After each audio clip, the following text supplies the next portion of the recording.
fier d'être dans un parti qui est présidé par un homme qui est soucieux de la paix, de la solidarité, de la justice dans notre pays.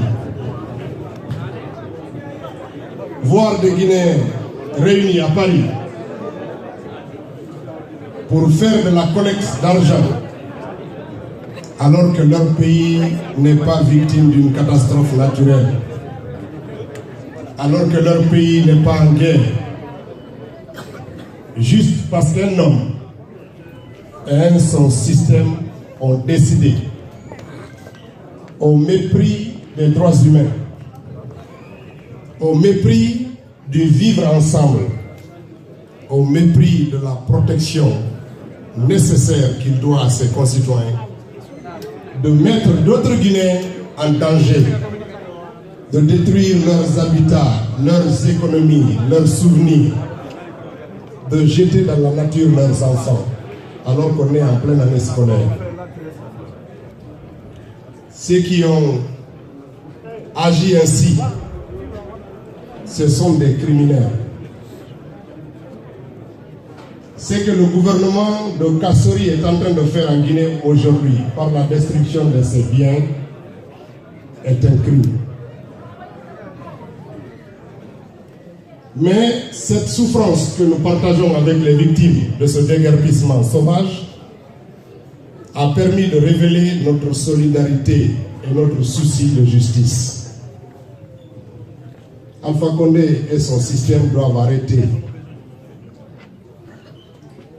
Mais que les victimes d'aujourd'hui ne perdent pas l'espoir de voir l'État guinéen, au nom duquel on est en train de commettre ces crimes, prendre ses responsabilités lorsque des hommes et des femmes soucieux du bien-être prendront le pouvoir en Guinée, nous espérons au plus tard en 2020. Chaque victime d'aujourd'hui sera rétablie dans sa dignité et dans ses droits. Ce qu'on est en train d'exproprier aujourd'hui, demain nous le payerons au nom du même État. Ils seront remboursés, relogés et reconnus comme des victimes de la raison d'État, de la haine et de la barbarie que leur PG est en train de perpétuer en Guinée. Je ne pensais pas de sitôt venir à Paris, appeler des Guinéens à se mobiliser pour venir en aide matériellement, financièrement, moralement à d'autres Guinéens que l'État guinéen est en train de chasser sur leur propre terre. Où est l'urgence? Moi, je suis député, mais je peux attendre jusqu'au 20 du mois pour toucher mon salaire, parce qu'il n'y a pas d'argent. L'État guinéen n'a pas d'argent pour faire des écoles. Depuis 8 ans, ils n'ont construit aucune université. L'hôpital Donka, qui date du temps quasiment colonial, est en réflexion depuis 8 ans. Ce n'est pas achevé. Il n'a pas d'argent pour faire des hôpitaux. Pas d'argent pour faire des écoles. Pas d'argent pour faire des routes. Il se permet de détruire les biens d'autres Guinéens pour faire quoi? Pour les vendre à des affairistes, à des entreprises privées, pour que celles-ci construisent sur ces lieux des boutiques, des hôtels qui sont souvent inaccessibles aux Guinéens. J'ai honte de ce gouvernement, j'ai honte de dire ici qu'Alpha Condé est le président de la Guinée. J'ai honte de cela. Mais l'histoire est têtue. Ceux qui font ainsi du mal périront, et je l'espère, sous la malédiction que nous les envoyons tous. Parce que nous sommes fatigués. Mais ils veulent provoquer notre colère pour justifier d'autres choses, d'autres calendriers. Mais nous disons à Alpha Condé et à son système, même si vous provoquez la guerre civile en Guinée, en 2020, tu quitteras le pouvoir ou on te chassera.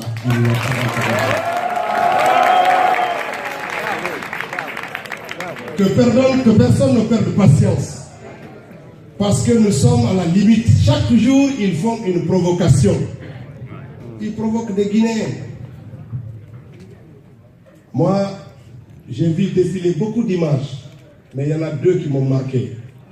J'ai vu cette vieille dame, désespérée, les mains vers le ciel, implorant le Tout-Puissant. Qu'est-ce que j'ai fait pour être dans un pays où il y a Alpha Condé comme président? C'est une image poignante de voir ces mères de famille revenues du travail et qui étaient perdues avec le regard hagard, ne savaient pas où ils étaient. Où se trouve leur domicile? Les enfants partis à l'école qui sont revenus avec l'espoir de rentrer dans leur domicile, de partager un repas.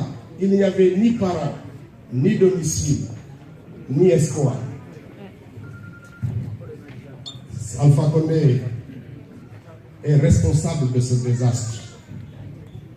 Ce n'est pas normal.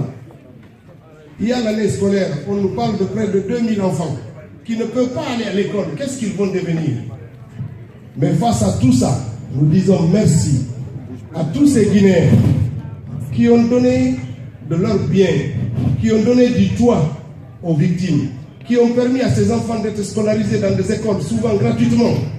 À vous tous qui vous mobilisez, qui êtes soucieux de leur bien-être, nous vous disons merci de répondre ainsi à l'appel à la solidarité qui a été lancé de façon exemplaire et responsable par le chef de file de l'opposition, Cellou Dalein Diallo. C'est comme si dans notre pays, il n'y avait plus de personnalité morale. Où sont-ils les religieux? Les croyants de Guinée, ils sont où? Les chefs des mosquées et des églises qui, à chaque crise, sont les premiers à intervenir, nous voulons la paix. Ils sont où? Elle est où la société civile guinéenne qui, à chaque fois, veut ramener la paix? Comment peut-on vivre en paix lorsqu'il n'y a pas de justice? Le responsable de la citoyenneté, les institutions républicaines ont démissionné, mais les personnalités morales et religieuses auraient pu parler au nom de la paix, au nom du vivre ensemble. Nous sommes choqués de voir devant leur silence. Nous sommes meurtris par leur indifférence. Plus que la souffrance que le gouvernement est en train de nous infliger, leur silence nous interpelle. Qu'est-ce qu'on a fait à ce pays? Pourquoi prie-t-il?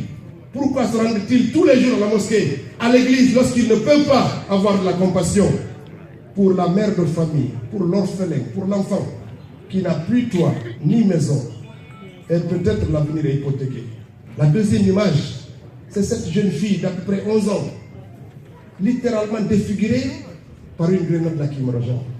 C'est la moitié de son visage qui est parti.